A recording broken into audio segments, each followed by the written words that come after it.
तो आप सभी का बहुत बहुत स्वागत है हमारे इस चैनल पे। तो आज हम लोग देख रहे हैं HTML के कोर्स में एट्रीब्यूट एलिमेंट। और एट्रीब्यूट एलिमेंट जो है इसका काम क्या होता है, कैसे करते हैं, ये सारे चीज को हम लोग देखने वाले। तो सबसे पहले हम लोग ये समझते हैं कि HTML में जितने भी टैग है सब एट्रीब्यूट को होल्ड करता है। एट्रीब्यूट को होल्ड करने का मतलब ये है कि जितने भी HTML टैग है सबके अंदर एट्रीब्यूट का यूज कर सकते हैं। अब बोलिएगा भैया यूज तो कर सकते हैं लेकिन ये होता क्या है? तो एट्रीब्यूट जो होता है ये टैग में इसके इंफॉर्मेशन में क्या करता है, इनहैंस करता है। अब जैसे कि हम लोग बोले क्या कि कोई फीचर को ऐड करना है कोई एलिमेंट में यानी कि कोई टैग में, तो उसमें एट्रीब्यूट का यूज करके उसमें क्या कर सकते हैं, कुछ एडिशनल फीचर को ऐड कर सकते हैं। इसी प्रकार से बहुत सारे एट्रीब्यूट होते हैं किसमें, HTML टैग में। और जितने भी टैग है लगभग सभी में एट्रीब्यूट होते हैं। इसके कुछ एक्सेप्शन भी हैं जो कि आपको बताने हैं। वो कौन से एक्सेप्शन है जिसके अंदर हम लोग एट्रीब्यूट नहीं देते हैं। Got it? तो सबसे पहले हम लोग कोड करना स्टार्ट करते हैं और कोड में समझेंगे। जैसे कि हम लोग बोले क्या, एक्सक्लेमेशन मार्क जैसे एंटर करेंगे तो ये पूरा का पूरा एक फॉर्मेट आ जाता।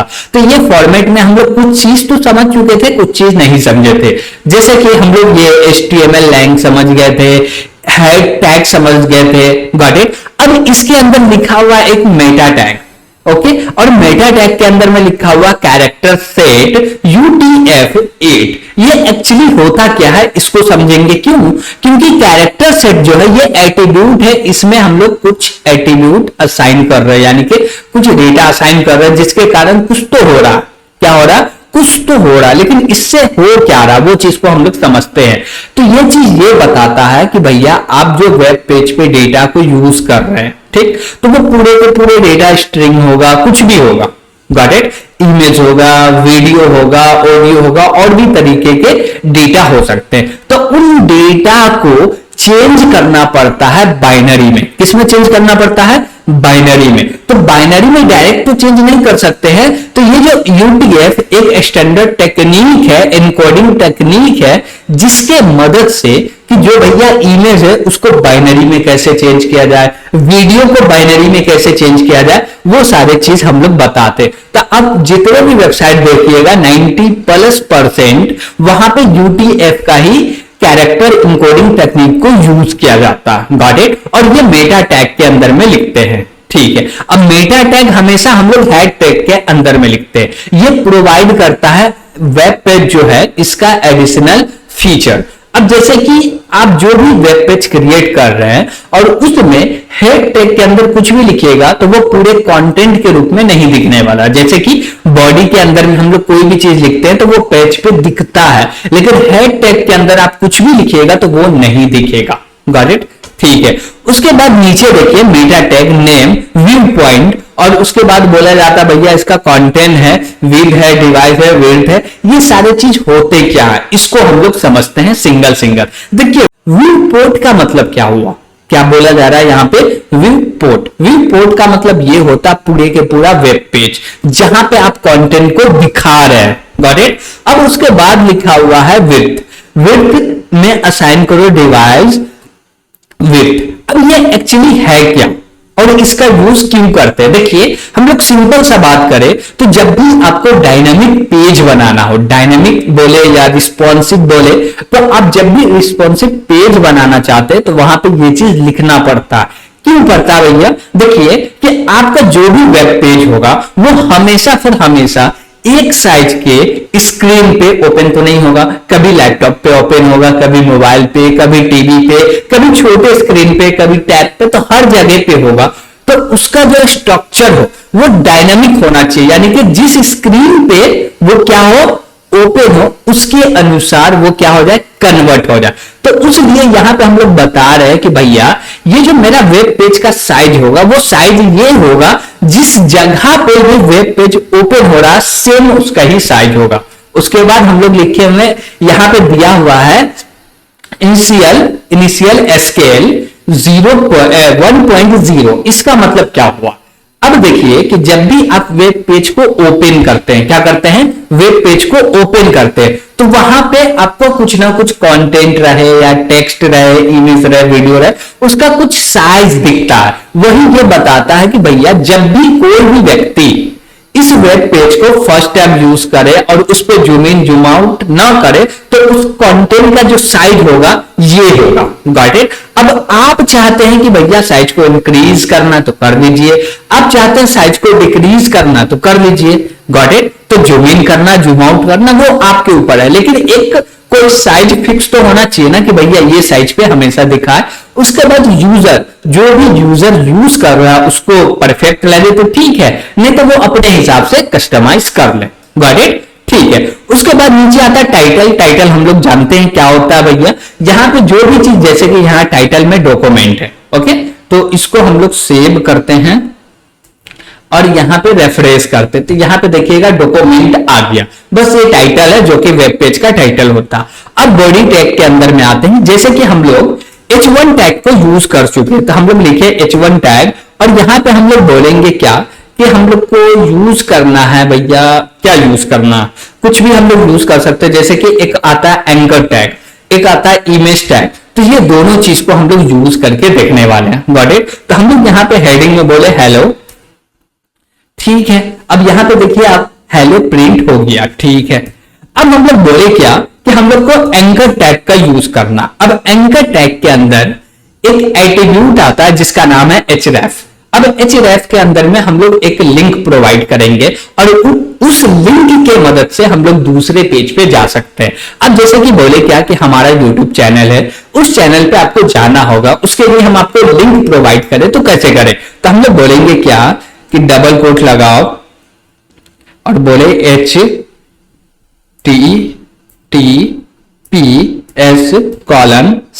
लगा लिए और यहां पे बोले क्या www.youtube.com। अब जैसे ये लगाए इसके बाद स्लैश देंगे, इंटीग्रेट देंगे, जो भी चैनल का नाम है हम लोग वो दे देते हैं। ओके। अब जैसे दिए तो यहां पे अभी देखिएगा कि अभी कुछ भी चेंजेस नहीं हुआ।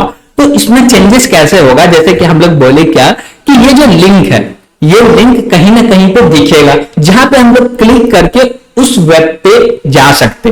तो उसके लिए हम लोग को एक टेक्स्ट प्रोवाइड करना होगा, जैसे कि हम बोले क्या यूट्यूब। ओके। हम लोग एक टेक्स्ट प्रोवाइड किए यूट्यूब, तो यहां पे आप लोग देख सकते हैं लिखा हुआ यूट्यूब। जैसे ही इस पर क्लिक करेंगे तो हम लोग डायरेक्ट चले जाएंगे अपने यूट्यूब पेज पे। तो यहां पे आप लोग देख सकते हैं कि हम लोग अपने यूट्यूब पेज पे आ गए और यहां पे पूरा का पूरा कंटेंट दिख रहा। तो ये जो ए टैग होता है इसको बोलते हैं एंकर टैग और इसमें href क्या है, एट्रीब्यूट है। इसमें कुछ एट्रीब्यूट देते हैं जिसके मदद से हम लोग नेक्स्ट वेब पेज पे जा सकते हैं, या आप चाहते हैं क्या कि बहुत सारे आपके पास वेब पेज हैं, ठीक, उन सभी को एक दूसरे के साथ कनेक्ट करना चाहते हैं तो एंकर टैग का यूज कर सकते हैं। Got it. ठीक है। अब ये एंकर टैग में ओनली फॉर ओनली हम लोग वेब को ही कनेक्ट नहीं कर सकते। जैसे कि हमको चाहते हैं क्या कि कोई ईमेल आईडी में और जैसे ही उस पर कोई क्लिक करे तो डायरेक्ट ओपन हो जाए ऐप और वहां से ईमेल सेंड हो जाए, तो उसके लिए भी हम लोग यूज कर सकते हैं। जैसे बोले क्या एंकर टैग और यहां पे हमको ईमेल चाहिए, तो ईमेल के लिए लिखना पड़ेगा मेल, बोलेंगे टू और कॉलन लगा के बोलेंगे कहां पे मेल भेजना। तो हम लोग बोले क्या कि tasin@gmail.com। ओके। अब यहां पे बोल दिए क्या कि भैया ये तो है मेल, तो हम लोग बोल दिए भैया प्रिंट कर दो मेल। अब जैसे देखिए यहां पे मेल आ गया, लेकिन हम लोग चाहते क्या कि ये जो मेल है ये नेक्स्ट लाइन में आए। अब भैया ये कैसे आएगा नेक्स्ट लाइन में, ये कैसे आएगा नेक्स्ट लाइन में, ये तो साथ में आ गया, लेकिन हम चाहते हैं नेक्स्ट लाइन में आए। तो इसके लिए हम लोग यहां पे यूज कर सकते हैं br टैग का। किसका यूज कर सकते हैं, br टैग। br टैग जो है ये एम्प्टी टैग होता है जिसके अंदर हम लोग कुछ भी नहीं लिखते हैं, और इसको हम लोग ये भी बोल सकते हैं सेल्फ क्लोजिंग टैग, यानी कि ये खुद को क्लोज कर लेता है। तो इसके लिए हम लोग यहाँ पे क्लोजिंग भी चाहे तो लगा सकते हैं, कोई दिक्कत नहीं है। तो ये सेल्फ क्लोजिंग टैग होता है जिसका काम ये होता है कि भैया एक लाइन को गैप करना, यानी कि स्किप करना, चेंज करना। यानी कि हम लोग बोले क्या कि दो डेटा है, दो कंटेंट है, उसके बीच में एक लाइन स्पेस आ जाए तो हम लोग वहां पे बीआर टैग का यूज कर सकते हैं। Got it? ठीक है।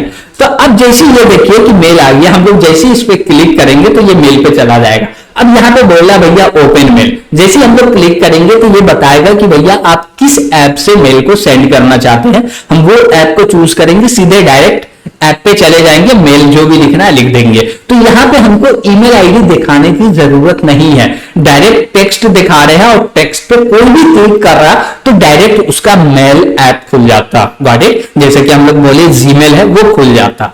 अब ये तो हो गया दो चीज, जैसे हम लोग बोले क्या कि कोई भी वेब पेज का लिंक ऐड कर लो, फिर बोले क्या मेल को ऐड कर लो। अब बोले क्या कि मान लीजिए हमको मोबाइल नंबर ऐड करना होगा तो कैसे होगा? क्या वो हो सकता है क्या? यस हो सकता। तो हम लोग बोले क्या कि फिर हमको लाइन चेंज करना पड़ेगा, तो बीआर टैग का यूज किए और इसके बाद हम लोग बोलेंगे एंकर टैग और इसमें हमको मोबाइल यूज करना है। ठीक, तो मोबाइल के लिए हम लोग क्या बोलेंगे? बोलेंगे TEL टेलीफोन कॉलन लगाइए और प्लस लिखिए और जो भी आपका मोबाइल नंबर है वो डाल दीजिए। जैसे बोले 1 2 3 4 5 6 7 8 9 0, ये क्या है? मेरा मोबाइल नंबर है, दे दिए। ठीक, लेकिन रियल माने तो ये मेरा मोबाइल नंबर नहीं है। ठीक है भैया। अब यहां पे हम लोग क्या करेंगे? जैसे बोल दिए क्या फोन नंबर। ओके, अब जैसे फोन नंबर दिए तो यहां पे आप लोग देख सकते हैं कि फोन नंबर का एक टेक्स्ट आ गया। आप जैसे ही टेक्स्ट पे क्लिक करेंगे ये डायरेक्ट ओपन करने जा रहा है किसको? ऐप को, जहां से आप कॉल लगा सकते हैं। Got it? तो ये हम लोग एंकर टैग के अंदर में देखें कि भैया किसी भी वेब पेज को ऐड करना हो अपने पेज पे कैसे करेंगे। ईमेल डालना हो लेकिन ईमेल प्रॉपर नहीं दिखाना हो कि कोई भी क्लिक करके डायरेक्ट ईमेल पे चला जाए, मेल सेंड कर सके, वो किए।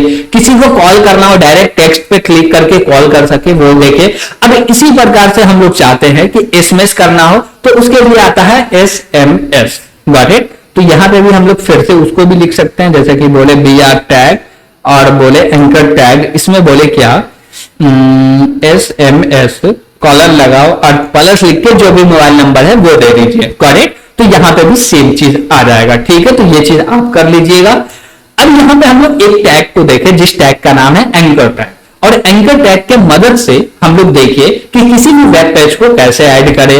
ईमेल को ऐड करना हो या मोबाइल नंबर को या एसएमएस करने के लिए ऐड करना हो तो ये सारी चीज कैसे करना वो चीज हम लोग देखें। अब हम लोग चाहते क्या कि कोई ऐसा टैग हम लोग को मिल जाए जिससे वेब पे हम लोग इमेज को प्रिंट कर सके। तो हाँ जी, इमेज के लिए भी एक टैग आता है जिस टैग का नाम है IMG। क्या नाम है? IMG। तो हम लोग बोलेंगे क्या? IMG, एंटर किए, आ गया। अब इसके अंदर में दो एट्रीब्यूट चाहिए। दो एट्रीब्यूट क्यों चाहिए? एक तो भैया चाहिए सोर्स। सोर्स क्या चाहिए कि भैया ये जो इमेज को हम लोग को दिखाना है वो इमेज कहां से आएगा। क्या बोले कि सोर्स चाहिए इमेज का कि कहां से आएगा। अब जैसे कि हम लोग बोले मेरे पास एक फोटो है तो हम लोग फोटो डॉट जो भी इसका एक्सटेंशन है वो दे दिए, तो यहां से फोटो आ गया। अब जैसी फोटो आप लोग देख रहे हैं कितना बड़ा दिख रहा। अब इसका कोई साइज क्या बोलते हैं, साइज को चेंज करना हो, छोटा बड़ा करना हो तो वो भी कर सकते हैं। कैसे करेंगे? हम लोग बोलेंगे विड्थ और विड्थ में बोलेंगे 250। जैसे 250 बोलेंगे देखिए इसका साइज छोटा हो गया। आपको जितना बड़ा साइज करना वो कर सकते, जितना छोटा करना वो भी कर सकते। अब ये जो है अल्ट, इसके अंदर में क्या आएगा डेटा? इसके अंदर में डेटा ये देंगे जैसे कि हम लोग ये फोटो को दिखा रहे, इमेज को दिखा रहे। अब इसका जो लोकेशन है वो गलत दे दिए, लोकेशन गलत दे दिए, तो यहां पे कुछ नहीं दिख रहा। लेकिन हम यूजर को चाह रहे कि भैया यहाँ पे इमेज है, इमेज खुलेगा, तो उसके लिए हम लोग यहां पे बोल सकते हैं ALT में हम लोग क्या दे सकते हैं भैया, एक मैसेज दे सकते हैं जैसे कि बोले इमेज। ओके, तो यहां पे देखिएगा एक इमेज का कट ऑफ आ गया है और एक टेक्स्ट आ गया।